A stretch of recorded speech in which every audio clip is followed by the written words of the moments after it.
When I first chose Seattle University, I had no clue what a Jesuit was, or the Jesuit form of education, or the model, or what our school mission.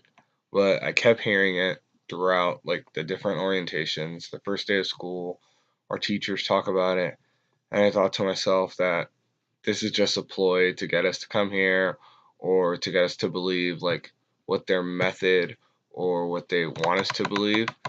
And now that it's all over, I have really come to understand that it's just to teach us about the whole body and mind, and really a form of pushing the students into thinking beyond themselves, beyond their capabilities or what they think their capabilities are. Um, it's just a better way to understand the injustice in our world, and how we find our specific place to combat it. In nursing, I think that will provide, um, it provided like the building blocks for us to be able to give the best care through our newfound like critical thinking skills. It'll help us speak up and become leaders to promote a better future overall. The nursing figure that most has affected me throughout my time here at Seattle U would probably be Dr. Cray. During health assessments, she's an angel, first of all. She provided me with the ability to see past my mistakes, to learn from them. I remember many times when I was not feeling myself, or, not up to par with the learning skills like as everybody else was doing. She would like tell me that it takes years to practice to develop the ability to think, to let your hands do what you're supposed to do, both head to toe, dressing changes, everything. She definitely was. She was one of the many, many people who provided that confidence, I would say, that I never had in myself.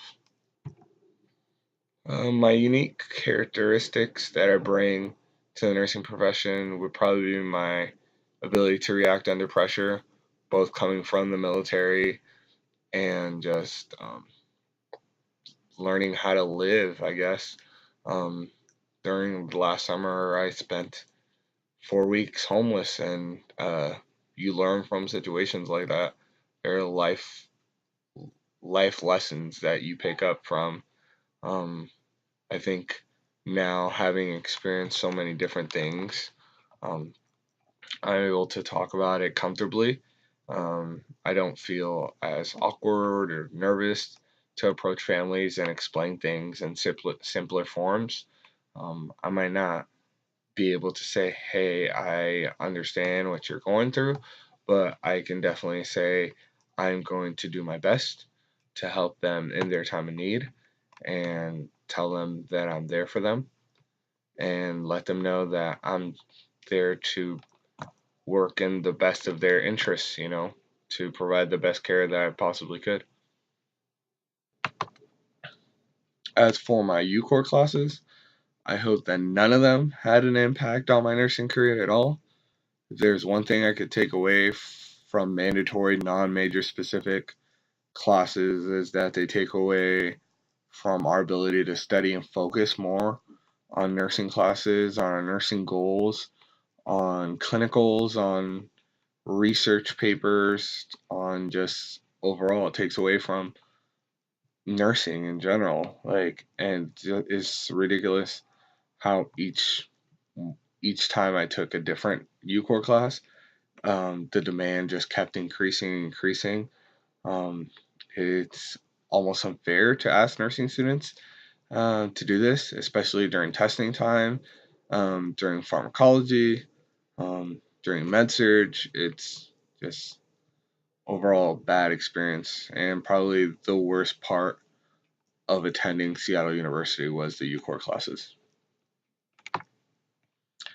For me, I feel like the NCLEX will be a struggle, not because I can't study, but because my life in general, having recently gone through a divorce, not being from the state of Washington, not having any family or support, um, it's going to be very difficult. But I think um, I'm going to pass it eventually. But my tentative plan right now is following the pinning ceremony, since my lease will be up soon after. I will move immediately back to the state of Florida. While there, I'll look for a job within the first week or so. Obviously, non nursing related, because can't be a nurse without the NCLEX, and I'm gonna need to make money to afford life in general. So overall, probably take some time, begin using UWorld, study for like 2 to 3 weeks, and then take it for the first time. Mm, I mean, I plan to do my best like everybody else. It's unlike the HESI, which I thought was a big waste of time. Both the study packets were not helpful. We're not able to see the questions after the test. Um, I used Kaplan and Saunders books before, and they provide way better explanations than the HESI did. So, yeah, I think overall the school should really rethink about using, something that doesn't let you have the questions overall, especially after the test. One piece of wisdom that I would share with nursing students at the beginning, I would tell them that it's okay to cry, laugh, just stare into space after your test.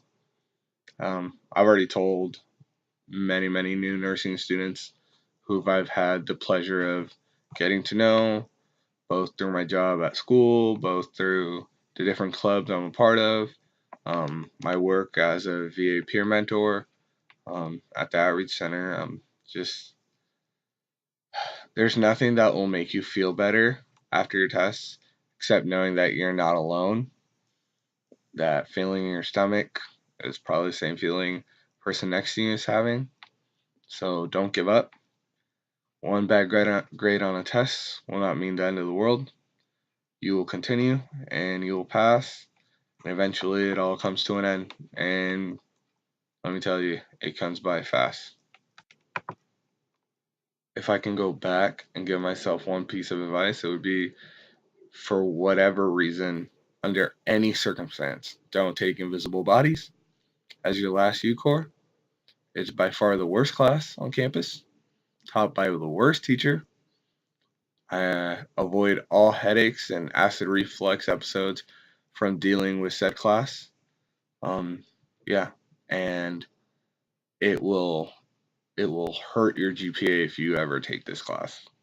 Just don't avoid it. Yeah.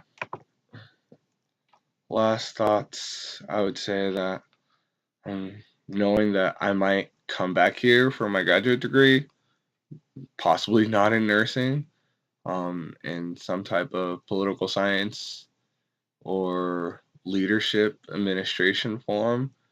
I hope that as an alumni and a future grad student here, I hope to be a voice of change at the school moving forward, um, both here and throughout the world as I take my first steps into a healthcare career setting. I mean, I plan to make big changes. Um, I don't know if I've told this to anybody.